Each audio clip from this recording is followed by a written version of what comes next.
What did the FCC do to ABC and Disney 2 days ago when the Trump administration pressured them into taking Jimmy Kimmel off air? He was removed from his platform. He wasn't removed from his free speech. His free speech rights did not get taken away. His platform got taken away. You can lose your platform for what you say. It's happened to hundreds of people all the time, all right? But he never lost his free speech. Yeah, but it's never happened as directed by the government. I think that there's going to be a big difference. It doesn't matter, though. It's not. I think it does matter because I think it does matter because it's a big difference between cancel culture and state-controlled media. One is a tenet of fascism, one isn't.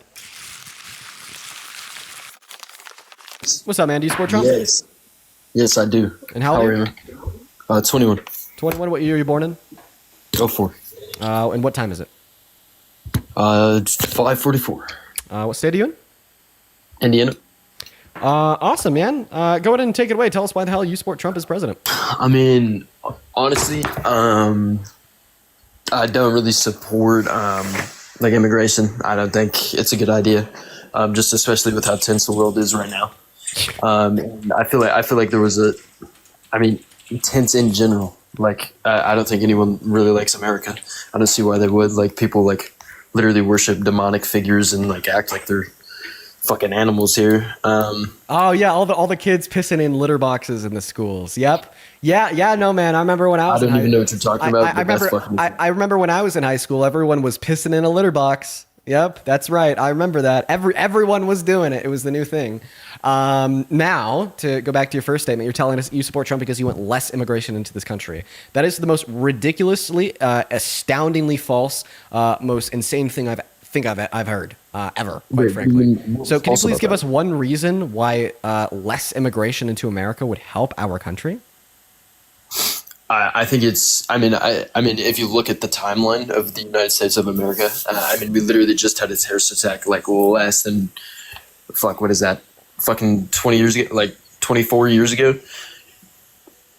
There's multiple other quote unquote. I would call Charlie Kirk's assassination fucking terrorism. Honestly, like that's insane. Wait. Wait. A citizen. I guess it wouldn't be considered terrorism. A citizen assassinated him. Yeah, no, that's crazy. A citizen on citizen assassination. So what does a citizen committing an act of terror, in your eyes, I guess, have to do with? Actually, before we move on, do you consider every school shooting in America an act of terror? Yeah, I would. Do you consider what happened to Melissa Hortman an act of terror? Who's that? She was a Democratic congresswoman from Minnesota that was violently murdered alongside her husband and dog. In her house, yeah. Do you consider what happened to Nancy Pelosi's husband an act of terror? Yeah. Okay. All right. So now continuing on here, I asked you why, you think that less immigration into America would be a good thing, and then you told me, well, we should stop immigration into this country because a citizen killed Charlie Kirk. I think that that's an incoherent argument. Okay. Where point A has nothing to do with point B. I think a lot of immigration, is involved with, drug smuggling, etc. That's actually false. So how are they getting the drugs in here, Dean? We're citizens. 81% of all the DRUGS brought across the southern border into this country are brought across by citizens. It's because they undergo less scrutiny at the southern border. And then even when we look at immigrants, like undocumented immigrants, for instance, undocumented immigrants are 2.5 times less likely to commit violent crimes, 3 times less likely to commit property crimes, and 3.5 times less likely to commit petty crimes. Undocumented immigrants account for 1% of all violent crimes in this country. Meanwhile, American men commit 92, right? So I think that you have your priorities in the wrong place. I think that you're demonizing and stigmatizing large demographics of individuals not rooted within any basis of reality or fact, but rather like your own prejudice and falsely perpetuated stereotypes, man. Like seriously, when we look at the facts, we see that your argument is incredibly faulted. Maybe it is faulted. Let him in, I guess. So if we started, all right, so cool. I'm wrong about immigration, I guess. Okay, cool. So let's let them all in here and see what happens, I guess. Moving on. In my opinion, if we continue literally like doing what we do, like okay, say this. Say Joe Biden Kamala got elected. I don't know what she was. I don't know. Honestly, I didn't even pay too much to her. I did like listen to her speak and stuff. I didn't like what she said. I can't really highlight anything. Can I ask you to do something real quick? Yeah, go for it. Can I just ask you to take a deep breath in and out, and then to restart with like a collected mind by giving us a reason? Yeah, sorry, I'm going crazy. I support crypto. I think if we continue moving on like we do, I think a new financial system or just a revaluation on that stuff could potentially bring down like drug smuggling. I mean, if blockchain stuff, like I can get all into crypto. I mean, and here's the thing, like I could get all into crypto. Dude. I seriously think you just need 10 seconds. Take a breath in, take a breath out. It's okay. Yeah. 10 seconds. I think no. I'm seriously. I just want you to like calm down for a second. There we go. Clear your mind. I want you to reset. Okay. We're good. Give us one clear, succinct reason why you think that Donald Trump is a good president. You have my attention and the attention of everyone watching. Tariffs, crypto. Tariffs. Okay, we'll start with tariffs. And then we'll go to tariffs, yeah. So we'll start with tariffs. So you think that Donald Trump's tariffs are good, and why is that? Because it's generated a bunch of money for the government. Okay. For the money that it generates for the government of the United States, yeah. Okay. Well, point number one, the money in which it is generated for the government doesn't matter when Donald Trump is spending all of it times 10, okay? He signed in the most expensive bill ever, the big beautiful bill, clocking in at $4.5 trillion just to take money from the poor and give it to the rich. So it is X'd out plus some. Is that what it says? I would appreciate if you allow me to finish without an interruption. Go for it. So that's point number one, okay? The revenue that the tariffs have generated for a government doesn't matter because he's already spent it all times 10. Point number two, that revenues being generated and paid for disproportionately by... The big beautiful bill. What is the big beautiful bill? I just asked you to not interrupt me, and what are you doing right now? You're literally like talking to no one right now. I'm talking to you. You're convincing your audience is what you're doing. I'm directly responding to what you said. What did I say? What does the big beautiful bill consist of? What you said is that you support Donald Trump because of his tariffs, particularly the revenue in which the tariffs would generate for the American government. And my first point in response to your argument was that, well, actually, the revenue in which the tariffs have generated so far for a government don't really matter because Donald Trump has already spent that revenue times 10 on a bill to take money from the poor and to give it to the rich. And it says, take the money from the poor people and give it to the rich people. Yeah, that's what it does. So what in the bill supports that claim? So according to a study done by the Center of Budget and Policy Priorities, it is going to reduce the purchasing power of everybody making at or under $51,000 per year disproportionately because of its cuts. Like it's cutting $900 billion out of Medicaid and kicking 10 million low-income Americans off of Medicaid while increasing the premiums by 75. Well, I'm not done telling you why this is the case. What game are we playing here? It's like you don't want to debate. Listen. XRP is a crypto. Are you geeked? And it is no, I'm not geeked, I promise. What does XRP have to do with literally anything that I was just describing it is about why the big beautiful bill redistributes wealth from the poor? It's helping people save on prescription like medication already. Okay. Already. Guys, is this guy just too incoherent to even have like a fluent dialogue? Wait, what do you what was incoherent about that statement? About that fact? Because you asked me to describe why the big beautiful bill takes money from the poor and gives it to the rich in relationship to my point that Donald Trump has already spent the revenue generated by the tariffs times 10 on the big beautiful bill, so it kind of nullifies it. And then your response was to cut me off midway through my description of how the big beautiful bill is doing a wealth redistribution from the poor to the rich to bring up XRP. Right? So like, I think that we need to be able to go point by point, be specific, and have a confluent dialogue. And I just feel like you're not like able to do that with me today. I don't know what else I'm supposed to say other than I can. Okay, so I want you to try here's kind of my point. Like Trump. There's some bad stuff like in the headlines. Like he's making huge moves. Obviously, he has to. He wants to change the country. He wants to make America great again. I said that while making quotations. America's okay. America's never been amazing, in my opinion. I honestly I look at like Web 2. Like I think I kicked him. I kicked him because he is not able to engage in a tracking line of dialogue. So we're gonna move on to the next guest. Let's go to get Frank up here. He just wasn't able to engage in like a tracking line of dialogue. And like inability to engage in a tracking line of dialogue is like it's essential to these debates, right? It is point blank period essential. And I do everything that I can to get people to like forcefully engage in a tracking line of dialogue, but it, like even like my influence wasn't like helping him like track that line. I do support Trump, and I can go ahead and give you my reasonings behind that. First of all, I'm pro-second. Oh, go ahead. Go ahead. All right, so first of all, I am pro-Second Amendment. Second of all, I am anti-abortion. Third of all, I am anti-illegal immigration. Those are going to be some of the three key points. I also think a lot of what he's done in his reelection has actually benefited the U.S. in quite a few ways. I also feel like some of the points that you brought up in other debates where you say, Trump's already spent all the money from his tariffs on the big, beautiful bill. I don't believe that's true. I don't really see anywhere where you can, fact check that. There's a couple other points I had. Hold on. You could fact check that by just looking at the CBO's 10-year expenditure of the big, beautiful bill number at 4.5 trillion. The 10-year, sorry, repeat that.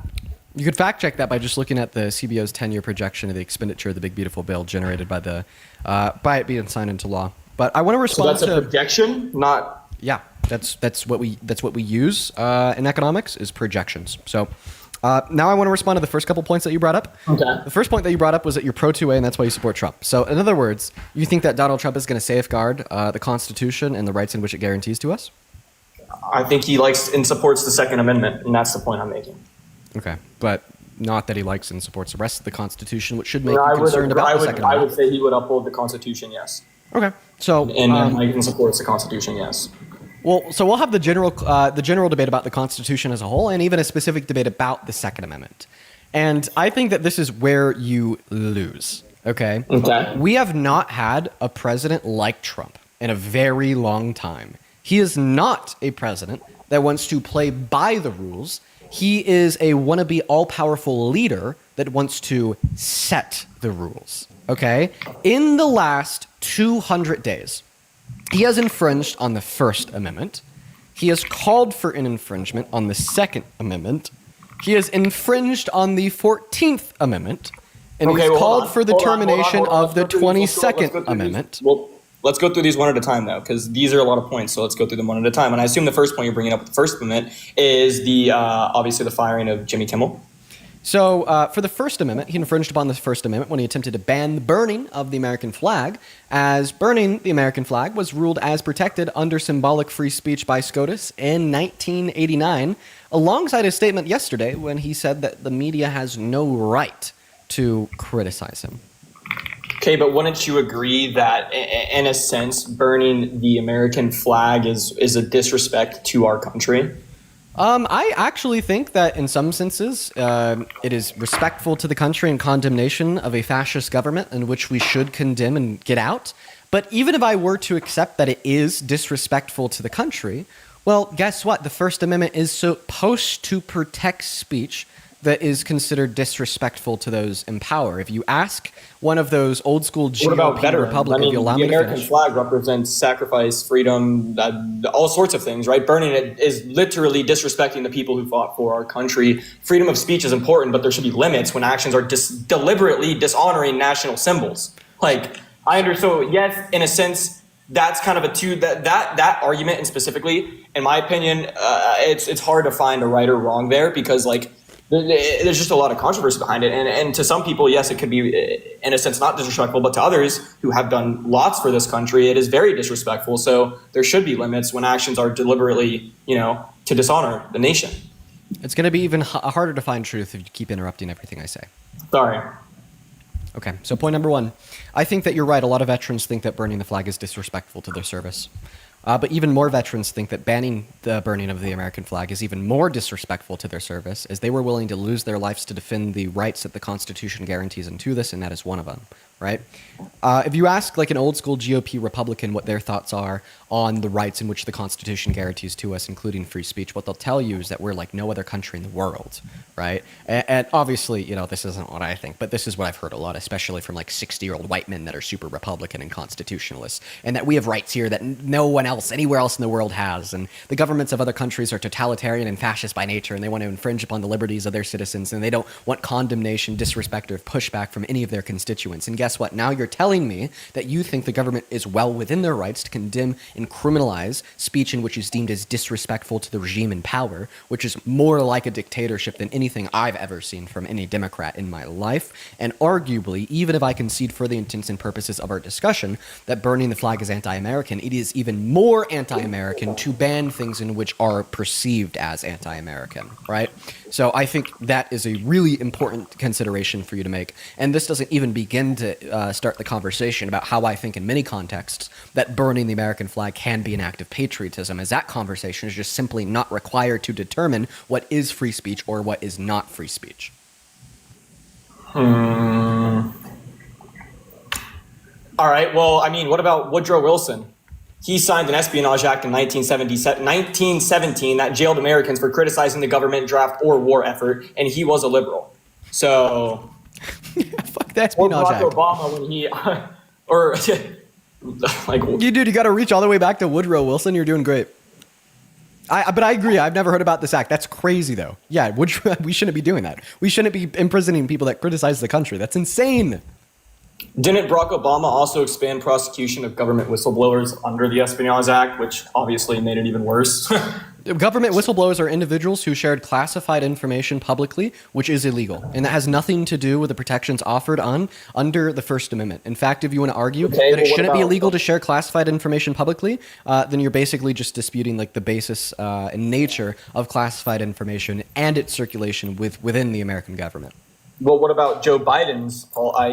His administration pressured social media companies to remove posts about COVID-19 vaccines and elections. And Donald Trump was also banned off all major platforms on social media when he was going for re-election. Yeah, and guess what? I also have like seven TikTok. I also have 7 TikTok accounts pressuring for the American flag being burned.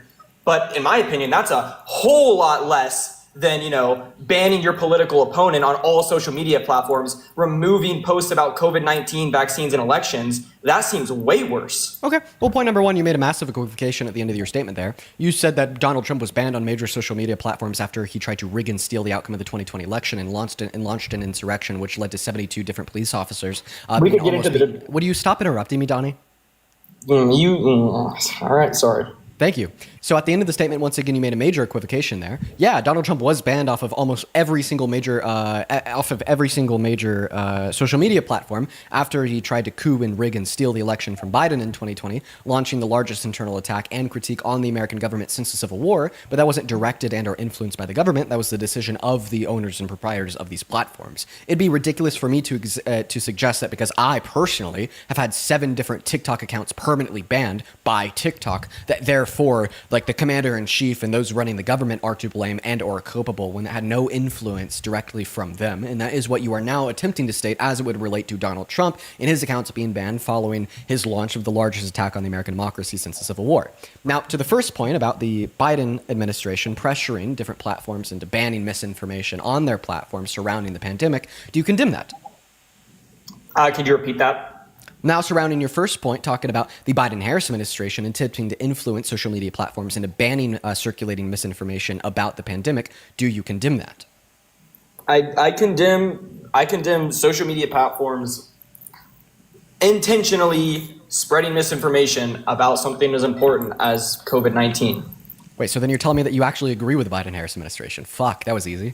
How is that in any way what I'm saying? Yeah, because that's exactly what they said too. Purposely pressuring social media companies to remove posts. They were purposely filtering out posts on COVID-19. What I am saying is... Wait, for the reason that you just described, that this misinformation was harmful, this misinformation could have led to the deaths of like hundreds of thousands. When did I ever say that misinformation was harmful? Because you said that you condemn it being spread on these platforms. I condemn information. I condemn false information. They weren't deleting false information.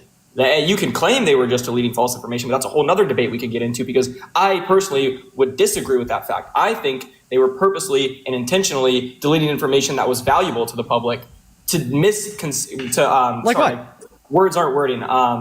What information? To misconceive them.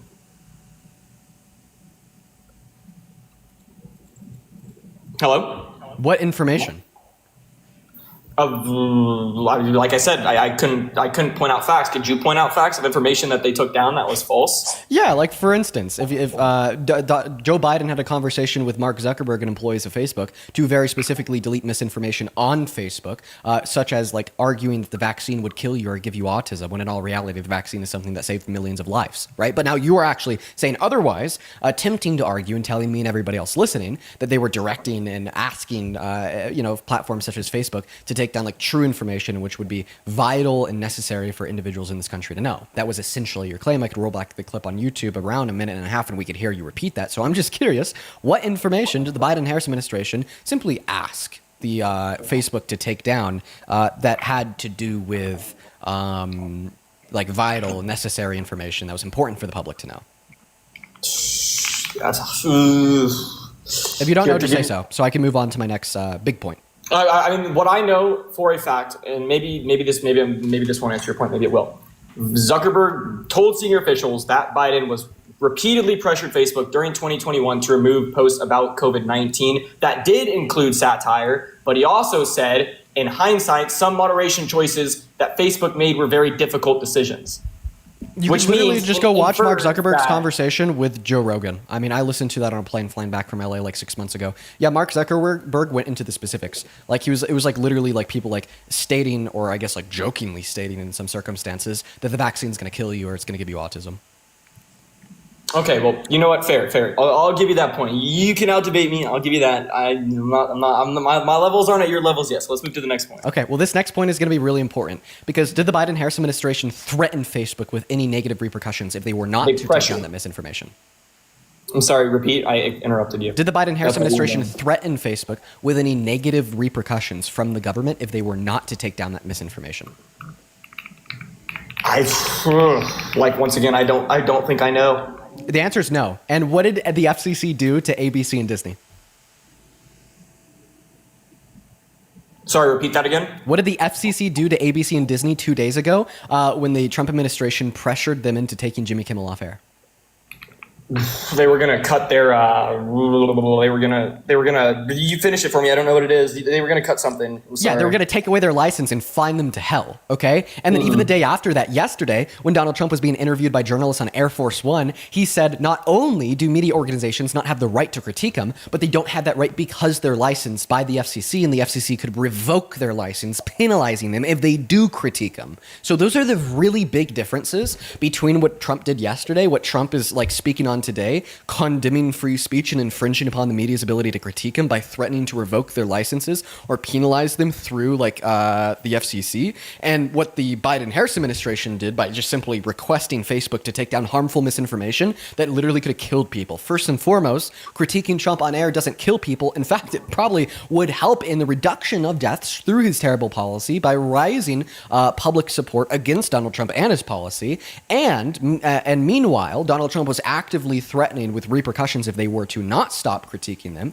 And on top of that, when we reflect and we look back on what the Biden-Harris administration did in relationship to Facebook and COVID misinformation, point number one, they didn't threaten them with any governmental repercussions. And point number two, that information being taken down was actually net positive. You're good, Dean. You're good. I mean, okay, so the licensing argument does work because that is true, and I mean, okay, yes, but at the same time, speech has consequences, right? You can still speak, just not to a platform of millions of people. He didn't get his free speech revoked. He just got his speech to be. Man, my words aren't working anymore.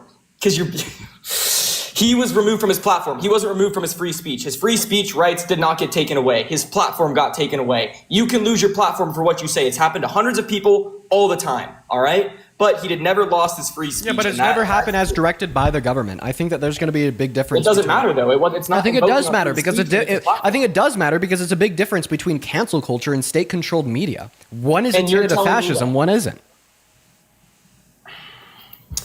I'm not going to lose like this. Okay, so you're telling me that I couldn't go and find another administration that has pressured social media companies to get someone fired, removed, or to say things in a specific, like that. You're telling me that's not happened in any other administration? Yeah, I'm actually telling you that hasn't happened in any other modern administration in modern American history. Do you want me to give you the best possible counter argument to what I'm saying, because I know what it is? Yes.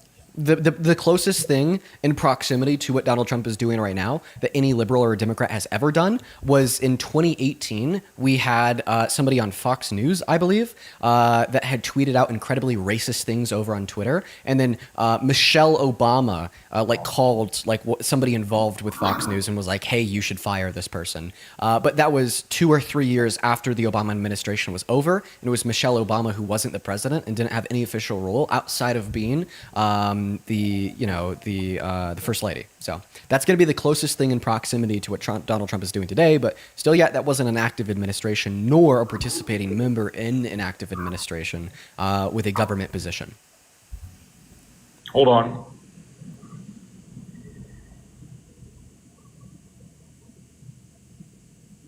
Yeah, fair enough. I don't really have much to say anymore. I mean, you've got me. I feel like I did pretty good, though. You got to give me props. The first half of that debate, I feel like I was for my level of skill. I appreciate your intellectual honesty. Yeah, thank you. Well, man, it was good talking to you, Dean. I'll be back. I'll be back to debate you again with more information, better skills. Well, you know what? I full-heartedly invite that. I do. Because what will inevitably happen is, because I could tell that you're intellectually honest, you're going to continue to do your research. You're going to continue to try to make more arguments for why Trump is a good president. And then you're going to continue to come back and have an experience similar to what you just had in the last 30 minutes. And then one day, after repeating the cycle maybe 3 or 4 times, you'll realize that there's no arguments left and that I was right all along and you'll be a liberal. That's exactly what happened to me in the pro-choice versus pro-life argument like 4 years ago. I don't know. I've seen some pretty strong right-wing debaters who could take you on. I don't know. I don't think that's 100% truthful. I think I'm just not to the skill level of debating that you have. I don't have the facts that you have. I don't have the info that you have just yet. I'll be back though, Dean. And I promise you, there's other right-wing debaters who could come on here and get you, or at least have a much better fight with you than I had today. So I'll be back. Okay, you have a good one. I mean, eventually that's going to fold. As well as I just saw a handful of people in the chat saying you're so full of yourself, Dean. No, I'm actually not. I'm not saying that he'll continue to lose the debate because I'm really good at debating. I'm saying that he's going to continue to lose the debate because his position in the debate is ultimately indefensible.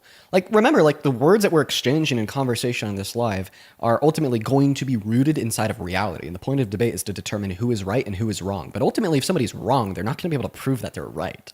And that statement would rest on the fact that ultimately, a pro-Trump position for the presidency is indefensible just because it's out of alignment with reality. You know what I mean? And that speaks not to me, that speaks towards what is true and false of the world around us.